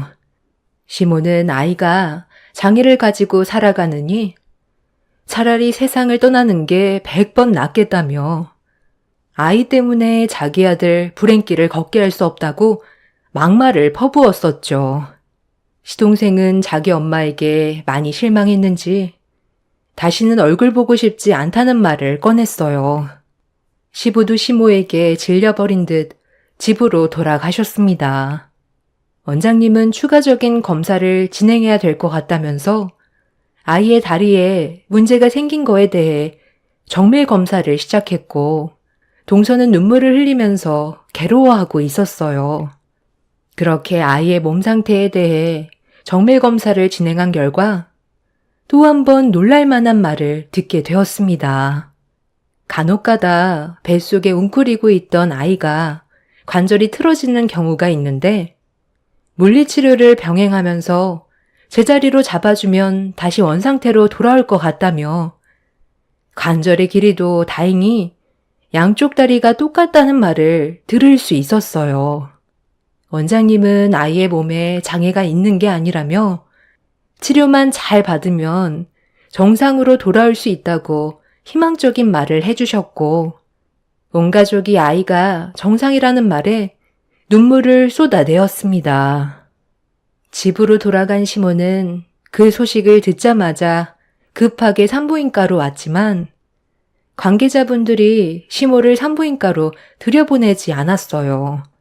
동선의 가족들도 시모를 받아주지 않았고 시동생 또한 나오지 않았습니다. 시모는 그제야 자신이 입을 함부로 놀린 거에 대해 용서를 구했지만 이미 가족 전체가 상처를 받았던 상황이라 용서를 받아줄 마음은 없었는지 시모를 만나주지 않았어요.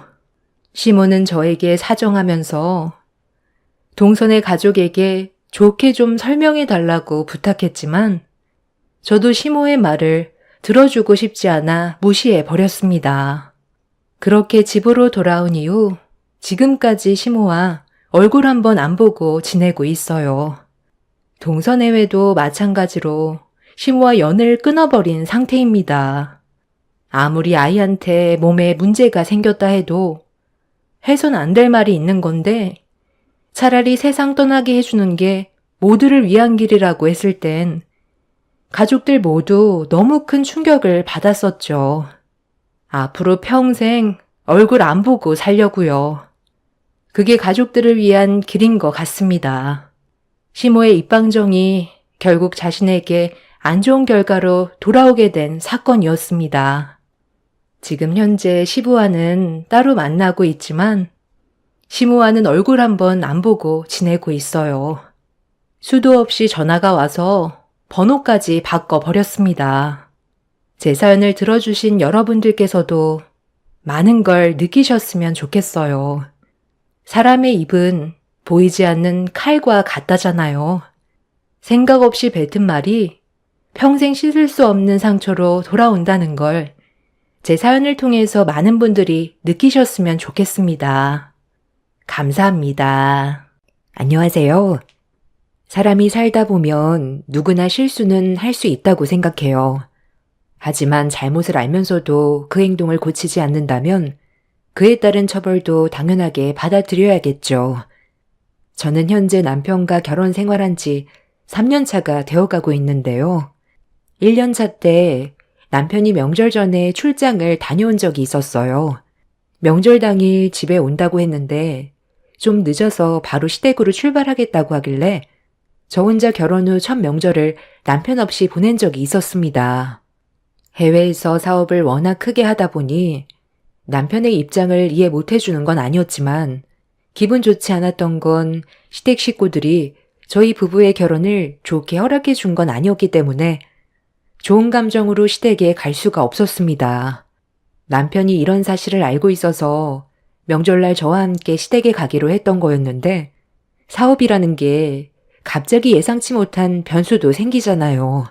하필 명절 당일 예상 시간보다 늦게 출발을 하게 되면서 저 혼자 시댁에 가게 되었죠.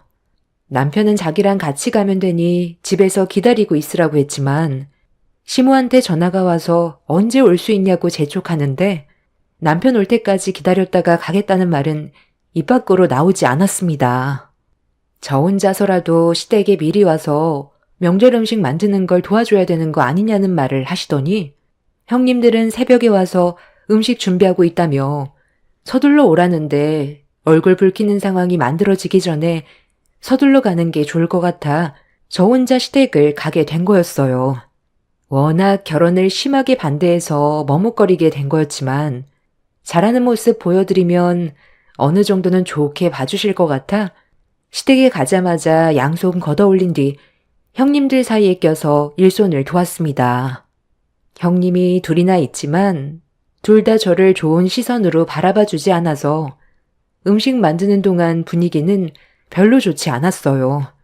아무래도 저희 집안이 시댁에서 생각하는 기준보다 많이 못 미쳐서 그런 것 같긴 했지만 그렇다고 형님 집안들도 엄청 재력이 좋은 것도 아니었어요. 남편의 사업이 잘 되면서 시댁 가족들 모두 득을 보고 있는 거지 원래는 경제적으로 어려움을 겪었다는 걸 남편을 통해 들었습니다. 아무래도 고생을 함께해서 이끌어온 사업인데 제가 갑자기 들어오니 다 된 밥에 숟가락만 얹은 것처럼 보였는지 항상 안 좋은 시선으로만 바라봤어요. 시댁 가족들은 시부 밑에서 식재료 납품업을 하고 있고 남편은 그 식재료를 해외로 수출해 두바이에서 한국 음식점을 몇 개 오픈한 게 그게 실적이 좋아 시부가 운영하는 식재료 대부분이 두바이로 수출을 하게 되었습니다. 국내에서는 어려움이 많았었는데 남편이 해외로 길을 열게 되면서 경제적인 상황이 많이 좋아지게 되었던 거죠. 시댁 식구들은 상당히 이기적이었던 게 남편은 오로지 일에만 집중하길 원했어요. 저와 결혼을 하는 것보단 좀 더 사업을 확장시키길 원했지만 남편은 일찍 자리를 잡고 싶어 했습니다. 이런 의견 충돌 때문에 서로 얼굴을 붉혔지만 남편이 모든 사업의 중심이었기 때문에 틀어지게 된다면 시댁 식구들한테 불이익이 생길 수도 있어서 어쩔 수 없이 저를 받아들이게 된 거였어요. 그래서 저에 대한 시선이 좋을 수는 없었습니다. 이런 안 좋은 상황 속에 제가 할 수 있는 건 좀 더 노력해서 좋은 관계를 만들어 가는 것밖엔 없었어요. 그래서 한 번이라도 먼저 움직이려 했었고 노력하는 모습을 보여주려던 것뿐이었는데 이런 저를 지켜보고 있던 형님들은 가식적으로만 보였는지 거친 말을 뱉었네요. 동서, 일부러 의욕적인 모습을 보이려고 하지 마. 그런다고 우리 관계가 좋아질 것 같아? 지금 우리 앞에서 보이는 행동 엄청 가식적인 거 알지? 마음에도 없는 모습 보여주려고 엄청 노력하고 있는 것 같은데 우리는 이미 처음부터 결혼을 반대한 입장이기 때문에 좋게 봐줄 수가 없어. 뭐 어떡하겠어. 평생 욕만 얻어먹고 살아야겠지.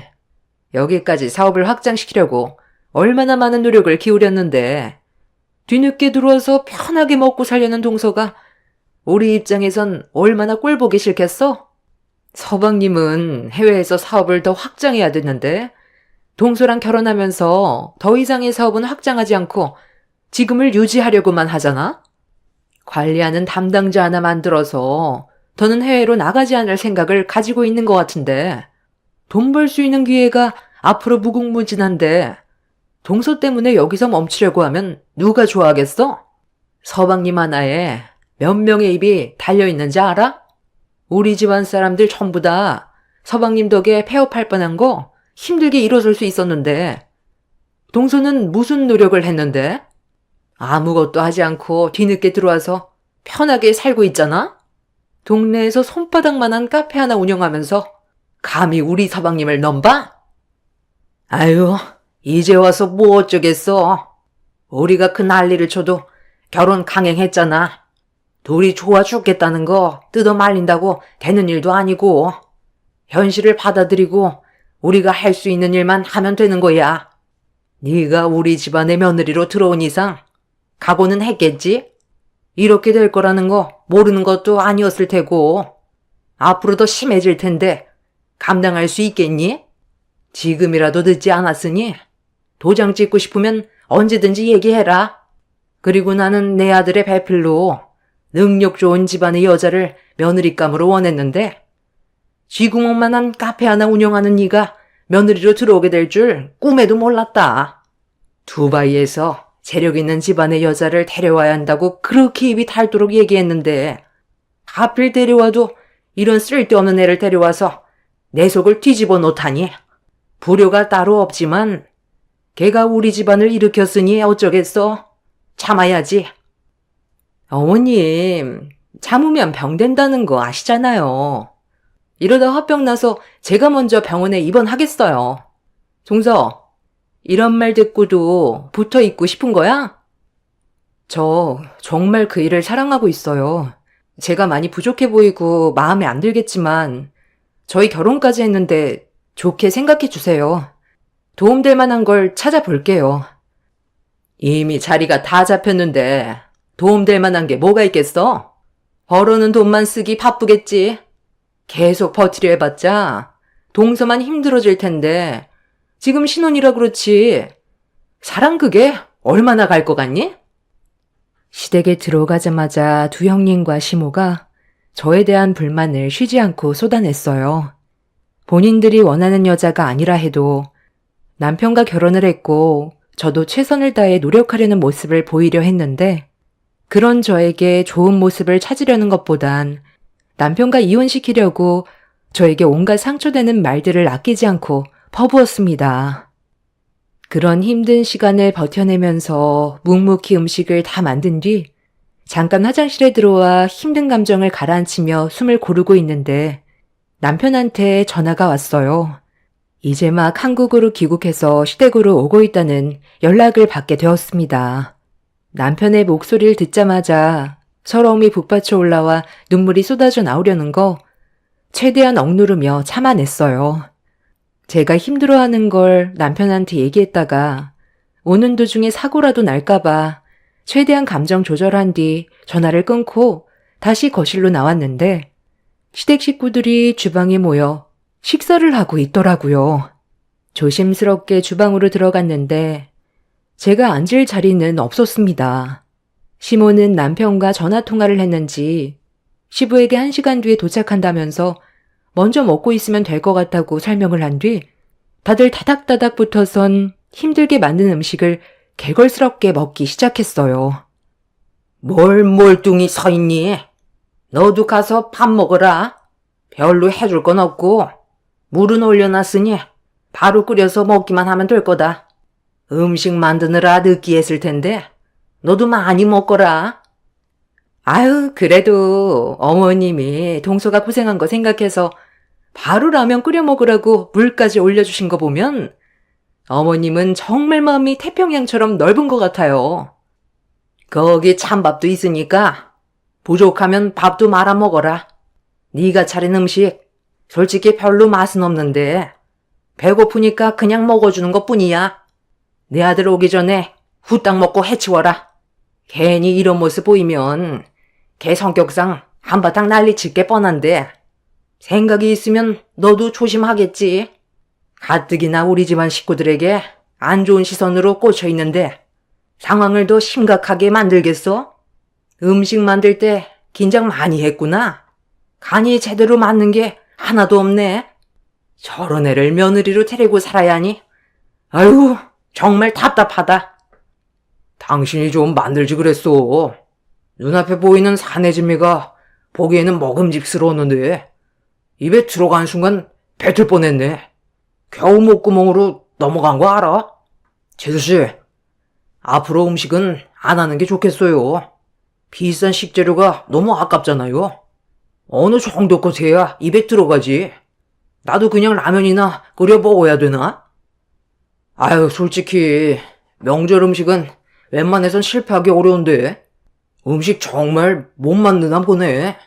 재수씨, 앞으로 고생 꽤나 하겠어요. 배울 게 너무 많네. 아유, 저런 걸 며느리로 데려오다니. 아유, 속 터져. 가족들이 이렇게까지 뜯어 말린 건 다 이유가 있는 건데 굳이 결혼하겠다고 해서 즐거운 명절날 기분 망쳐야 되겠어? 시부는 들고 있던 젓가락을 식탁에 쾅 하고 내려놓더니 자리에서 일어나 방으로 들어가 버리자 뒤이어 첫째, 둘째 아주버님도 시부를 뒤따라 들어가 버렸네요.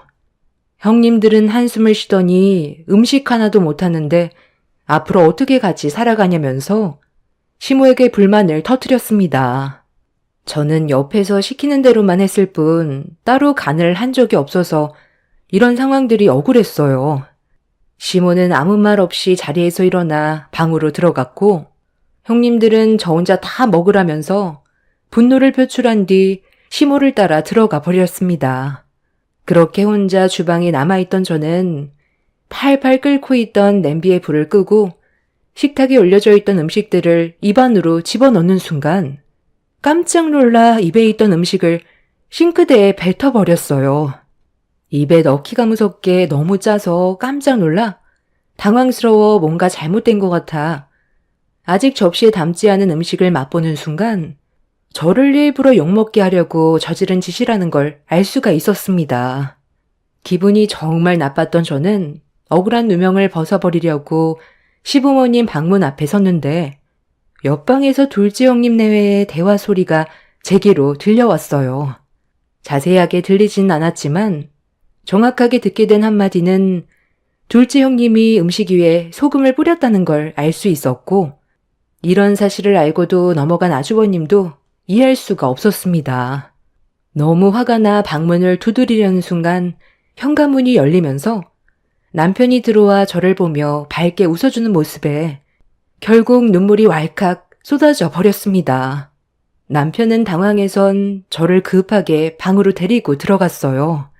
제가 너무 서러워 눈물을 멈추지 못하고 있자 남편은 조용히 넘어갈 문제가 아니라고 판단했는지 방에 들어가 있던 사람들을 전부 다 거실로 불러 모았습니다.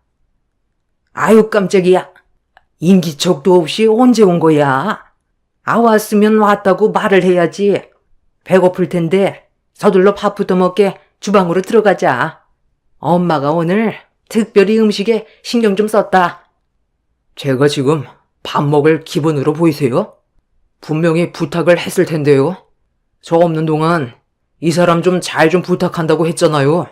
어머니가 며느리감으로 마음에 안 들어 하는 건 알고 있지만 그래도 이 사람한테도 좋은 점이 많으니까 너무 안 좋게만 보지 말아달라고 했는데 결국 상황을 이렇게까지 만들어요? 이러면 제 입장이 뭐가 되겠어요? 아유, 말도 마요. 음식이 전체적으로 간이 하나도 안 맞아서 난리도 아니었어요. 얼마나 음식을 형편없이 만들었으면 아버님이 화가 많이 나서 방으로 들어가셨겠어요? 우리 집안에 맞는 사람으로 드려야 하는데 서방님은 좋다고 이 결혼 강행해서 우리 가족들이 피해를 보고 있는 거잖아요. 이래서 결혼은 최대한 늦게 하라고 했던 거예요. 어머님이 좋은 며느리감 소개해준다고 기다려달라고 입이 닳도록 얘기했는데 서방님이 고집부려서 하게 된 결혼이 어떤 결과를 가져왔는지 한번 보세요. 일단 음식의 간이 어떤지 한번 먹어보면 우리가 왜 이런 말을 했는지 단번에 이해할 수 있을걸요. 서방님, 아직 늦지 않았어요. 다른 좋은 여자 많으니까 어머님이 원하는 며느리감으로 드리세요. 그리고 원래 결혼 생각 없다고 했잖아요. 사업에만 집중하기로 해놓고 갑자기 결혼하겠다고 해서 한창 바쁠 시기에 사업 확장은 안 하고 여기서 멈춰버리면 더 많은 돈을 벌 수 없게 되는 거잖아요. 아, 그래. 우리 가족 전체가 식자재업에 뛰어든 지 얼마 되지 않아서 자리 잡으려면 아직 모르는데 갑자기 결혼을 하겠다고 발표했을 때 얼마나 당황스러웠는지 아냐? 거기까지는 좋다 이거야. 그럼 그만큼 노력을 해야지. 갑자기 당분간 두바이의 음식점 확장을 더 안 하겠다고 하면 우리가 재수 씨를 어떤 시선으로 바라보게 될지는 생각 안 해봤냐? 우리가 힘들었을 때를 생각하면 네가 이렇게 나오면 안 되지. 아버지도 할 말 많다고 했잖아요. 한마디 하세요. 네가 원하는 사람과 결혼하는 것까지는 좋다. 그런데 두바이에서 음식점 확장하다가 갑자기 멈춘 이유가 뭐야? 우리는 그에 맞게 식재료 물량을 더 늘렸는데 갑자기 중지하겠다고 하면 우리가 받을 피해도 생각을 해야지. 두바이의 다른 식당으로 돌려서 겨우 손해를 막긴 했다만 돈은 벌 때 벌어야 되는 거라고. 저는 지금도 충분하다고 판단해서 멈춘 건데 왜 계속 더 늘리라는 말만 하는 거죠? 저도 이 사람과 보낼 시간이 필요하잖아요. 그래서 두바이에 음식점 관리해 줄 수 있는 현지 사람들을 배치하고 해외 출장의 빈도를 줄여서 이 사람과 시간을 보내려고 저도 조절을 한 건데 다들 눈앞에 돈만 보이지 제 입장은 생각 안 해요? 제가 그동안 얼마나 노력했는지 모르세요? 아버지 식재료 납품, 국내 거래처를 확장하지 못해서 폐업 위기에 놓일 뻔했던 거 제가 처음에 해외에 한국 음식점 오픈하면서 아버지 식재료를 해외로 수출할 수 있게 길을 만들었잖아요. 그리고 이게 돈이 된다는 걸 알게 되면서 저는 두바이에 한국 식당을 몇 개 더 오픈하게 된 거고 재정이 뒷받침되기 시작하니까 형들도 같이 뛰어든 거 아니에요? 저한테 고마워하기는커녕 이런 식으로 행동하면 제 기분이 어떨 것 같아요? 제가 사랑하는 사람의 눈에서 눈물이 나오는 걸 봤는데 지금 화가 안 나게 생겼냐고요? 그리고 지금 저 식탁 위에 올려져 있는 음식에 형수님이 소금 친 거라면서요? 아직 접시에 손 안 댄 음식들은 전부 다 멀쩡하다던데요? 아무리 싫다 해도 유치하게 음식에 장난치는 건 아니죠. 집안 분위기는 상당히 안 좋아졌고 남편은 식탁 위에 올려져 있던 음식을 한번 맛보더니 인상을 쓰면서 뱉어버렸어요. 그리곤 아직 접시에 담지 않았던 음식들을 다시 한번 먹어보더니 시댁 식구들에게 정말 실망이라며 큰소리친 뒤 저를 데리고 밖으로 나가려 하는데 시모가 남편의 팔을 붙잡았습니다. 얼마나 마음에 안 들었으면 이렇게까지 했겠니? 그래도 이렇게 나가는 건 아니다. 너 엄마랑 영 끊고 살아갈 수 있겠어? 엄마 마음이 찢어지는 건 괜찮고 제 눈에서 눈물 흘리는 건 마음이 아프니? 우리 가족들 전체가 반대한 결혼이었는데 네가 강행한 거면 이 정도는 예상했던 거 아니야?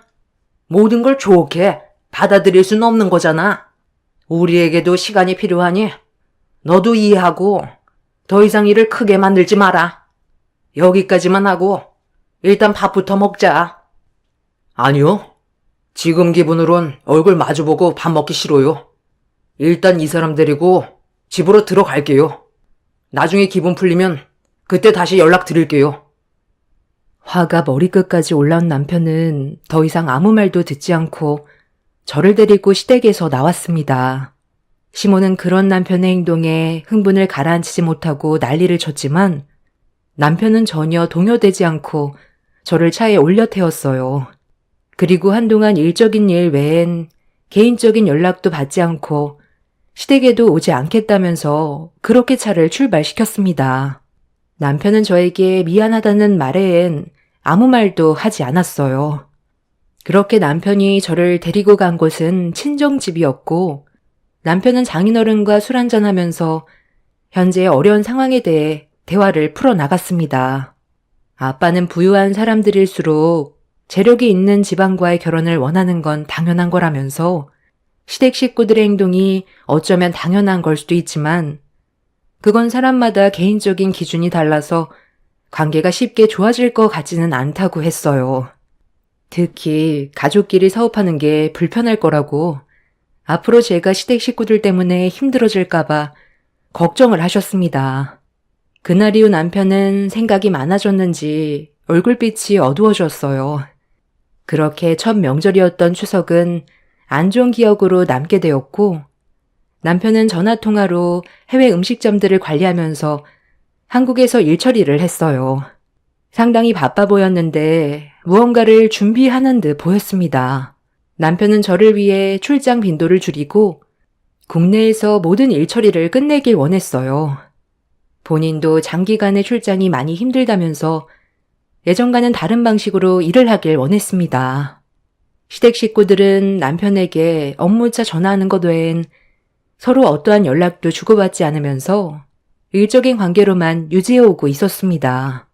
시댁 식구들이 먼저 잘못된 점에 대해 인정하고 다가오면 좋게 풀 수도 있었을 텐데 시댁 식구들도 저에 대한 감정이 좋지 않아서 먼저 풀어가려는 마음은 없어 보였어요. 그렇게 한두 달 시간이 흐르더니 결국 해가 지나버렸고 설 명절이 가까워 오게 되었네요. 새해가 지났고 계속 딱딱한 관계가 지속이 되자 시모가 먼저 남편한테 전화를 했어요.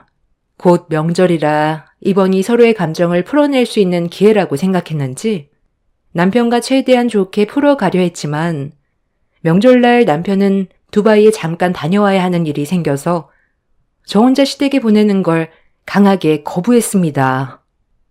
작년에 그 난리를 쳤는데 이번에도 그러겠니? 너는 평생 엄마 얼굴 안 보고 살 수 있어? 반년 동안 얼굴 한번 안 보여주고 연락도 안 했잖아.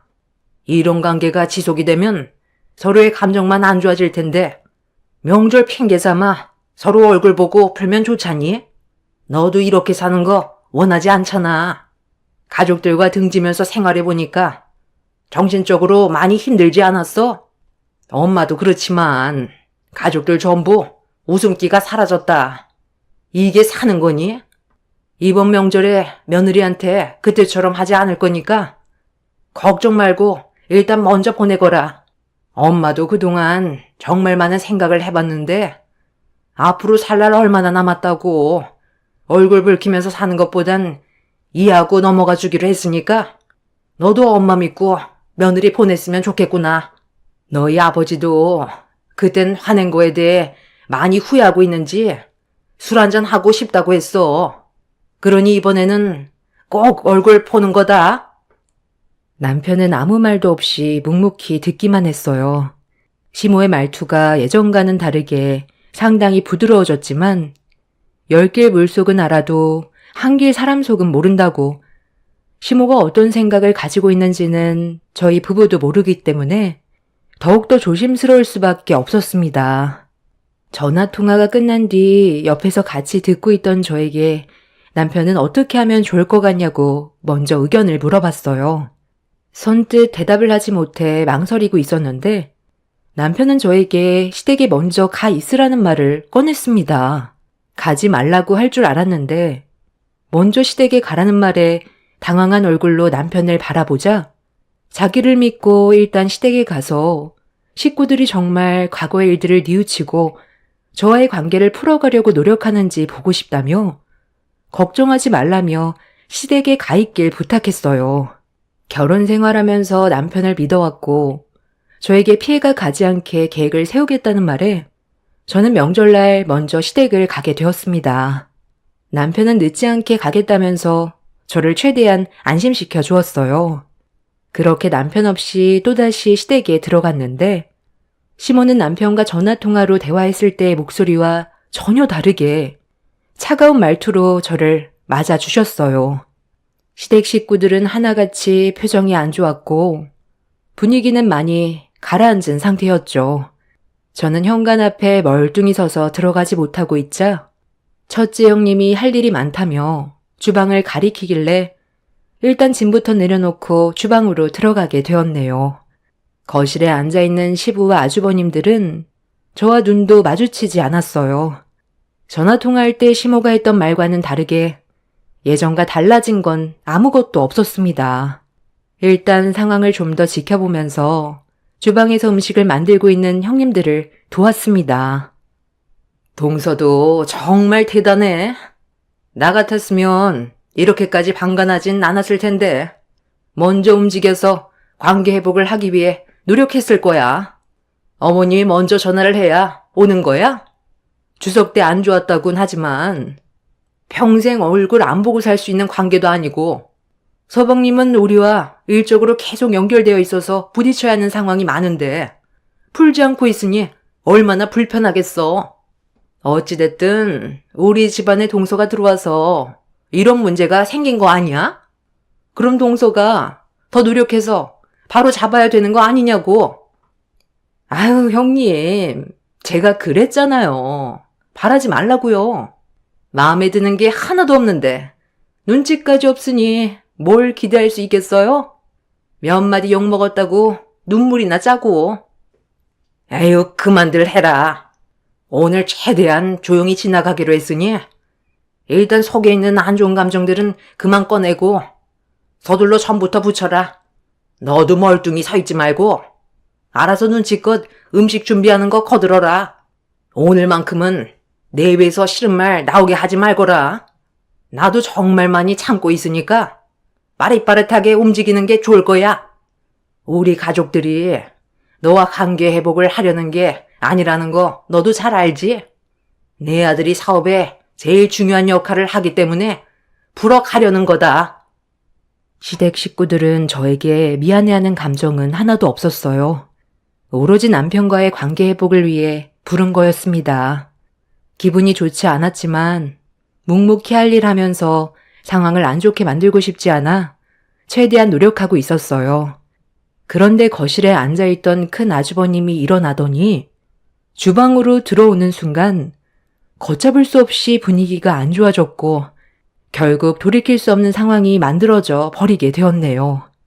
큰 아주버님은 저와 남편이 이혼을 하면 좋겠다고 목소리를 높이기 시작했어요. 미꾸라지 한 마리가 물을 흐린다더니 잘 지내고 있던 우리 집안을 아주 쑥대밭으로 만들어버려놓고 뭘 잘했다고 다시 기어들어와? 다시 오면 우리가 좋게 받아줄 거라 생각했었어? 정말 꿈도 크시네. 재수씨 때문에 내 돈 벌 수 있는 기회를 놓쳤는데 우리가 좋게 받아줄 수 있겠냐고. 당장 이혼하고 내 동생 그만 놔줘요. 내 동생은 일만 해야 된다고. 아직 한창 돈 벌어야 될 나이고 아직 성에 차기에는 한참 멀었으니 그만 놔주고 각자 갈 길 가요. 제가 뭐가 부족한데요? 그 사람의 입장에 대해서는 생각해 봤어요? 그동안 사업 확장 때문에 두바이에 혼자 가서 얼마나 외롭고 힘들게 살아왔는지 그건 아냐고요. 저 때문만이 아니더라도 버거워서 천천히 가기로 했는데 물 들어올 때 노 저어야 한다면서 무작정 밀어붙였잖아요. 그 사람이 저한테 뭐라고 그랬는지 알아요? 가족들에게 돈벌이로 이용만 당하는 것 같다고 했어요.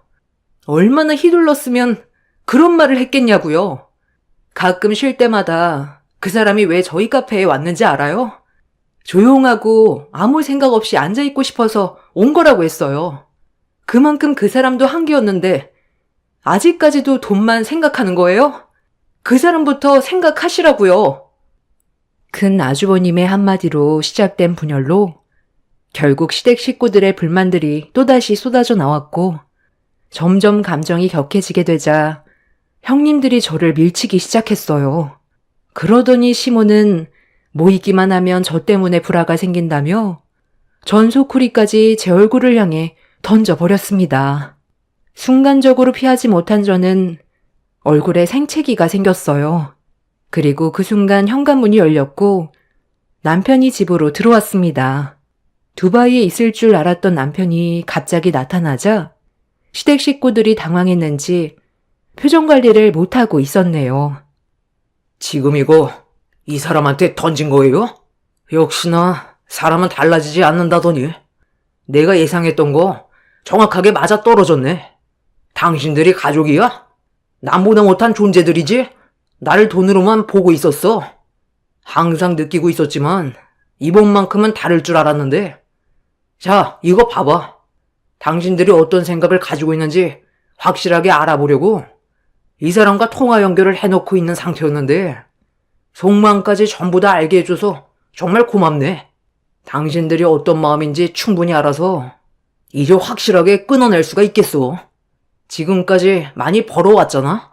그 돈 가지고 사업을 하던 놀고 먹던 알아서들 해. 이럴 줄 알고 나도 미리 준비해 놓은 게 있었거든. 식재료 업체가 여기 한 군데가 아닌 거 알고 있지? 너 지금 그 말이 무슨 뜻이야? 아버지랑 거래를 끊어버리겠다는 거야? 네가 내린 결정에 우리 가족들이 힘들어진다는 거 몰라? 잘 알지. 배가 부르고 등 따시니까 옛날 생각이 안 나나 본데 예전엔 우리 입에 풀칠하기에도 힘들 정도였어. 그때 당시 이 사람보다 못 사는 형편이었다고. 그때 이 사람과 결혼했으면 상황은 달라졌을걸? 과거를 되돌아보지 않고 자신들에게 주어진 게 좀 더 많다고 해서 이런 식으로 사람 무시하고 상처 주는 거 나는 더 이상 못 참겠어. 우리 거래 여기까지야. 방금 집에 들어오기 전에 다른 식재료 업체와 거래하겠다고 전화 넣은 상태야. 앞으로 살 길 각자 알아서 찾아봐. 내가 이 사람을 왜 여기에 보내는지 알아? 당신들이 정말 정신 차렸는지 확인해 보려고 보낸 거였어. 여보, 더 이상 볼 필요도 없으니까 가자. 남편이 조금의 망설임도 없이 뒤돌아서자 많이 놀랐는지 시모가 남편을 붙잡았지만 달라지는 건 없었어요. 결국 상처를 크게 받은 남편은 단호하게 행동했고 시부와 오랜 시간 함께 해왔던 거래를 끊어버렸습니다. 99% 남편에게 의지하며 지냈던 시댁 식구들은 남편의 돌발 행동에 충격을 받았는지 몇 번이고 저희 집에 찾아오고 다시 관계를 회복하기 위해 노력을 하려 했지만 이미 2번의 상처를 받은 남편의 마음을 되돌릴 순 없었어요. 그리고 지금 현재까지 저희 부부는 시댁과 연을 끊고 지내고 있습니다. 최근에 들린 소식으론 시부의 식재료 업체는 식당과의 거래를 성사시키지 못해 결국 폐업을 하게 되었고 각자 살 길을 찾아 흩어진 걸로 알고 있어요. 남편은 현재 다른 식재료 업체와 좋은 거래를 유지하고 있고 음식점도 추가로 개장하게 되었네요. 그리고 이번에 저희 부부는 아예 두바이로 이민을 가려고 준비 중입니다. 한국에는 더 이상 볼 일이 없을 것 같아서요. 남편이 시댁 식구들에게 초유의 응징을 해버리니 한순간에 무너져 버리게 됐지만 본인들의 업보라고 생각합니다. 앞으로 저희 부부는 보란듯이 잘 살 거고 그 사람들은 과거의 잘못된 선택에 대해 땅을 치겠죠. 제 사연을 들어주신 분들께서는 돈보단 가족이 우선시 되시길 바랄게요. 감사합니다.